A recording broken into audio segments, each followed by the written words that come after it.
For the past century, a recurring pattern has destroyed three major economies, and today we are following that same pattern step by step.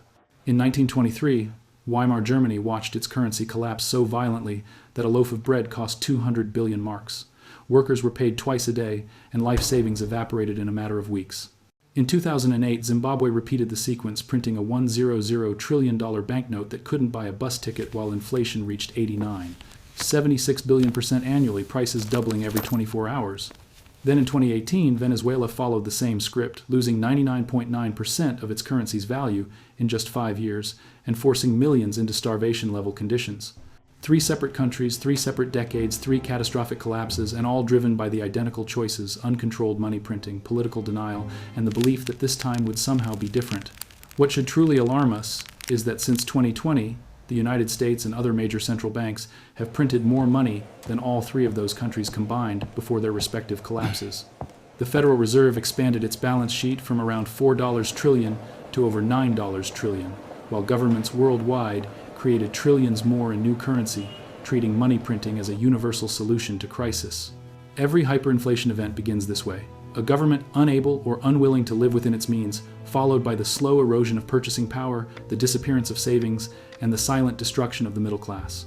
This is the story of how nations destroy their currencies, why leaders always insist it will be different, and why the math warns that we may be next. Before we go through the pattern, you need to understand what hyperinflation actually means. Not the textbook version, but what it looks like when it hits real people in real time. Hyperinflation is officially defined as inflation above 50% per month, meaning prices double roughly every 30 days.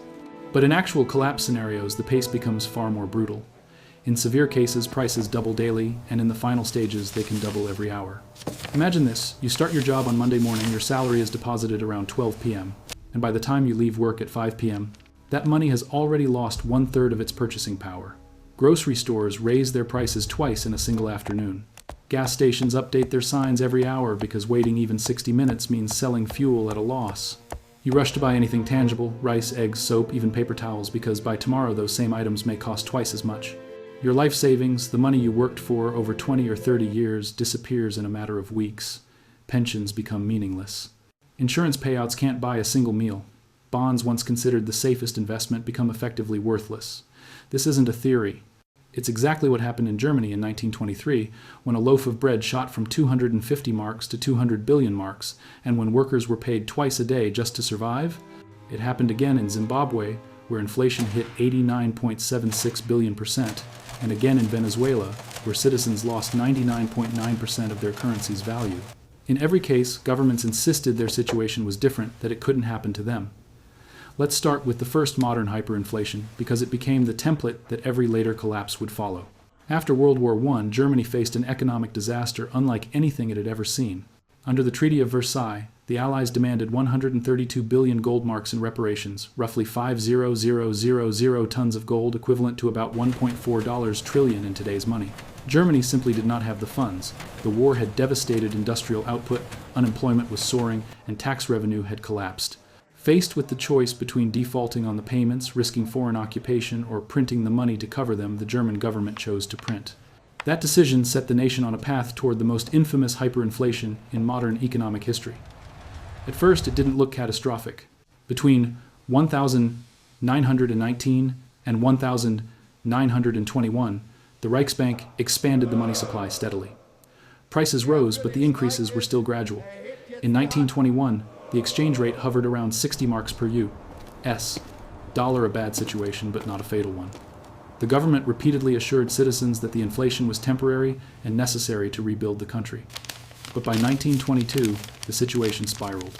When France and Belgium occupied the Ruhr, the industrial heart of Germany, to force payment of reparations, German workers launched a massive general strike. Coal mines shut down, factories closed, steel production collapsed, and the government continued to pay workers their full wages using printed money. This was the moment inflation crossed the line from economic policy to economic suicide. By late 1922, the mark had fallen to 7,400 per dollar. Inflation was clear, yet many Germans still believed their leaders had things under control. They didn't. In January 1923, the exchange rate hit 17,000 marks per dollar. By July, it reached 3,500,000. In August, it exploded to 4.6 million. By October, it surpassed 25 billion. And in November 1923, at the peak of the collapse, the exchange rate hit 4.2 trillion marks per dollar. Numbers stopped making sense. A loaf of bread that cost 250 marks in January 1923 cost 200 billion marks in November. A single egg cost 80 billion marks. A kilogram of butter was 6 trillion marks if it could be found at all. Prices changed while people were eating in restaurants. Workers rushed to stores during lunch breaks to spend their wages before inflation destroyed them by evening. Citizens pushed wheelbarrows full of banknotes because carrying them in wallets was pointless. In many homes, banknotes were burned as firewood because they were cheaper than actual wood. Hyperinflation wiped out the German middle class overnight. Savings, pensions, insurance policies, and bonds became worthless. Crime surged. Trust in institutions collapsed. Social order fractured. And into that chaos stepped extremist movements, including the one that would eventually become the Nazi Party. Hyperinflation didn't just destroy the currency, it destroyed the social fabric. And once again, the world said it could never happen to them. Zimbabwe had once been one of Africa's most promising nations, a country with fertile farmland, strong agricultural exports, and an educated workforce. But in 2000, the government launched a sweeping land seizure program, forcibly confiscating white-owned commercial farms and redistributing them to political loyalists with little farming experience. Overnight, agricultural production collapsed. Wheat production fell by more than 90%, corn harvests dropped by half, and tobacco, previously Zimbabwe's #1 export, plunged. The economy contracted sharply, tax revenues evaporated, food shortages became widespread. And facing a fiscal crisis of its own making, the government did what every collapsing economy eventually does: it printed money to fill the gap. From 2003 to 2006, inflation surged from 600% to over 10%, then past 100%. Shops struggled to keep shelves stocked, prices changed daily, and manufacturers shut down because raw materials were impossible to afford. The government blamed sanctions, droughts, and economic sabotage, but never the printing presses it refused to turn off. Instead, the Reserve Bank accelerated its money creation, triggering the final phase of the collapse. By 2007, inflation reached 110,000%. In 2008, it exploded to one of the highest levels ever recorded, 89. 76 billion% annually. Prices doubled roughly every 24 hours. A loaf of bread cost more at sunset than at sunrise. A bottle of soda that cost $1 Zimbabwe on Monday cost $128 the following week. The Reserve Bank introduced a $100 trillion banknote, but it could not buy even 3 eggs.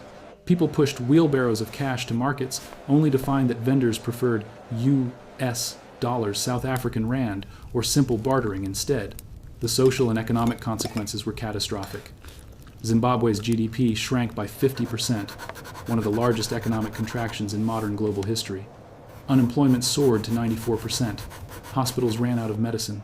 Clinics lacked basic supplies like gloves and antibiotics. A nationwide cholera outbreak claimed thousands of lives.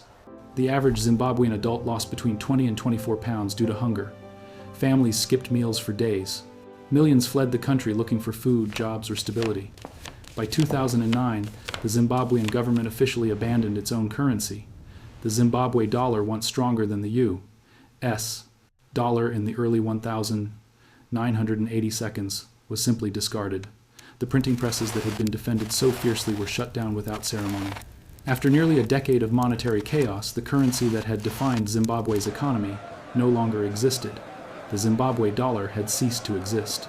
And 10 years later, another country proved it. Venezuela, a nation with the largest proven oil reserves on Earth, even larger than Saudi Arabia's, once stood as the wealthiest country in South America. By the early 2000s, it had universal health care, free education, and a thriving middle class.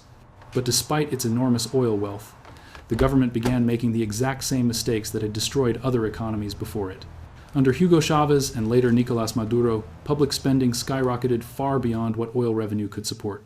When tax income and oil profits couldn't cover the cost of expanding social programs and nationalized industries, the government chose the easiest and most dangerous option: it printed money.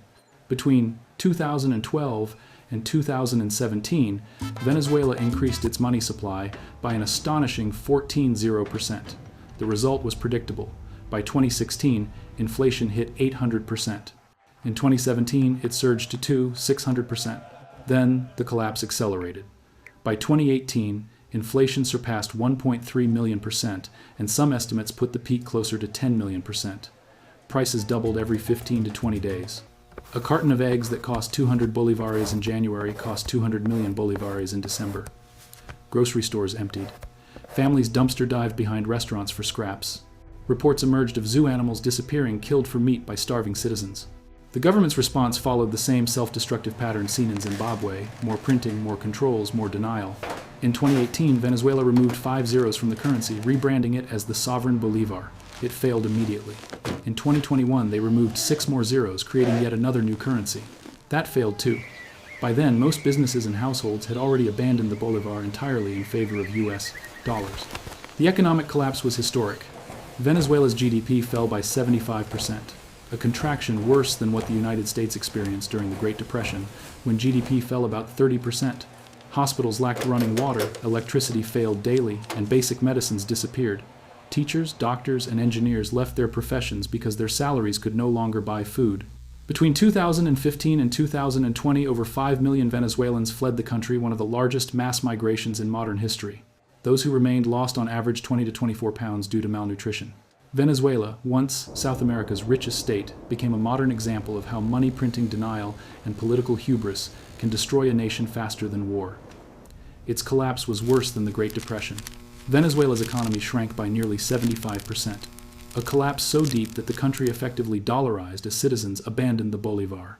Anyone who kept their savings in the national currency lost everything: pensions, salaries, and decades of work erased by hyperinflation that exceeded 1,000%, and Venezuela was not an outlier. Germany in 1923, Zimbabwe in 2008, and Venezuela in 2018 all suffered total monetary destruction after following the same sequence: crisis, uncontrolled money printing, and political denial. 3 countries, 3 different eras, 3 nearly identical outcomes. And now, the same decisions, record deficits, explosive money creation, and the belief that this time is different are being made not by fragile states, but by the largest economies on Earth. Let's break down the pattern, because once you see the structure, it becomes impossible to ignore. Every hyperinflation in modern history follows the same 4-stage sequence, regardless of country, culture, or political system. Stage 1 is the crisis. It always begins with a shock that creates a massive budget shortfall: war reparations in Germany, agricultural collapse in Zimbabwe, falling oil revenue in Venezuela. Tax receipts plunge, government spending stays high or even rises, and deficits explode. In every case, leaders insist the crisis is temporary, manageable, and under control. But the math does not care. Stage 2 is the choice. Governments face a decision: cut spending, raise taxes, default on obligations, or print money to cover the gap. Cutting spending is politically suicidal. Raising taxes doesn't generate enough revenue fast enough. Defaulting destroys credibility and risks instability. And so, without exception, governments choose the easiest path: printing money. Weimar Germany printed to pay striking workers. Zimbabwe printed to replace lost farm revenue. Venezuela printed to keep social programs alive. And each time leaders swore they would print just enough, only for now, only until things stabilize, they never did. Stage 3 is the justification. This is when officials and central bankers begin explaining why their situation is different. They call the newly created money a bridge to recovery. They cite economic experts and academic theories, including modern monetary theory, to assure the public that deficits don't matter and money creation is harmless. They blame inflation on everything except the printing: foreign adversaries, supply chains, greedy corporations, droughts, speculators, sanctions, anything but the press. Germany blamed the occupiers. Zimbabwe blamed foreign sabotage. Venezuela blamed economic war. And in 2020-2022, nearly every major central bank on Earth blamed COVID supply chains, geopolitical conflict, and energy shocks. Stage 4 is the acceleration. This is the point where printing money morphs from a policy tool into a survival mechanism and then into an addiction. Once governments begin relying on newly created money to stay afloat, stopping becomes impossible. In Germany, printing jumped from millions to billions to trillions. In Zimbabwe, inflation surged from 600% to 100% to 89.76 billion%. In Venezuela, the money supply rose by 14.0%, turning 800% inflation into 10 million%. And today, the same acceleration is happening globally. Between 2020 and 2022, governments and central banks created tens of trillions of dollars: euros, yen, and yuan. The Federal Reserve alone expanded its balance sheet from $4 trillion to over $9 trillion. The European Central Bank added more than €4 trillion. Japan continued decades of aggressive money creation. China injected trillions of yuan. Every nation insisted the same thing: the printing was temporary, necessary, and under control. Yet deficits remain high, spending continues, and central bank balance sheets are still swollen. Even after raising interest rates, they haven't stopped the printing. We've printed more in 5 years than we did in the entire previous decade, and the warning signs now look almost identical to what we saw in Weimar Germany, Zimbabwe, and Venezuela just before their currencies collapsed. In the United States, M2 money supply surged more than 40% between 2020 and 2022, an expansion unmatched in modern peacetime history. At the same time, the federal government ran a $1.8 trillion deficit in 2024, despite being in a growing economy rather than a recession. Official inflation numbers may show 3–4%, but real-world prices for food, housing, insurance, and essential goods have climbed far faster, hidden behind shrinkflation, substitutions, and statistical adjustments that mask the true cost of living. Meanwhile, asset prices have gone vertical. Stocks are back at all-time highs, even as real wages lag behind. Real estate has become unaffordable for entire generations. Gold has repeatedly hit record prices, and Bitcoin has surged, not because of speculation alone, but because people increasingly distrust traditional currencies and central banks. Around the world, BRICS nations are steadily reducing their exposure to the U.S. dollar, accumulating gold and developing alternative payment networks that bypass the American-led financial system. And despite all this, the political response looks exactly like the pre-collapse responses of past hyperinflation cases. Every crisis, whether it's climate change, infrastructure, needs geopolitical conflict, or social spending, is used to justify more borrowing and more money creation. Politicians promise discipline later when conditions are better. Central banks claim they will unwind their balance sheets eventually when inflation is stable. But the deficits continue, the printing continues, and the excuses never end. In every historical case, once governments depend on newly created money, there's never a plan to stop. Germany thought they would stop printing once the reparations crisis ended. Zimbabwe believed the presses would slow once land reform stabilized. Venezuela expected to scale back once oil prices recovered. In every case, governments insisted the money creation was temporary, a short-term bridge to better times. But they never stopped because stopping meant admitting failure. It meant accepting higher interest rates, shrinking budgets, and the political backlash that comes with economic pain. No government willingly chooses that. Once leaders depend on newly created money to pay salaries, fund programs, and keep social order intact, shutting off the printing press becomes impossible. And today, the world's largest economies stand at that same point of no return. The United States continues running annual deficits above $1 trillion even in years of economic growth. Japan's debt has surpassed 260% of GDP, the highest in the developed world. The European Central Bank still holds trillions of euros in assets accumulated during emergency stimulus. Every major nation insists discipline will come later once the crisis passes, but history has heard that promise before, 3 times before. We're told it's different this time. We're told that modern central banks, armed with advanced models and decades of research, can manage the largest monetary expansion in history without consequences. Maybe they can. Maybe the Federal Reserve really can unwind more than $5 trillion in emergency money creation without triggering a crisis. Maybe the European Central Bank can shrink a balance sheet that ballooned by €4 trillion in just 2 years. Maybe Japan can stabilize a national debt exceeding 260% of GDP without collapse. Maybe the world's economies can somehow engineer a soft landing after printing tens of trillions of dollars, euros, yen, and yuan. But history offers a harsher verdict. Every nation that believed it could escape the consequences of unchecked money creation eventually paid the price. Germany paid it, Zimbabwe paid it, Venezuela paid it. And unless this time truly is different, the math suggests we may soon learn that lesson the hard way. If this gave you a new perspective on what's coming, subscribe, because when the pattern completes, you'll want to understand what happened and why. History has the answers. I'll show you where to look.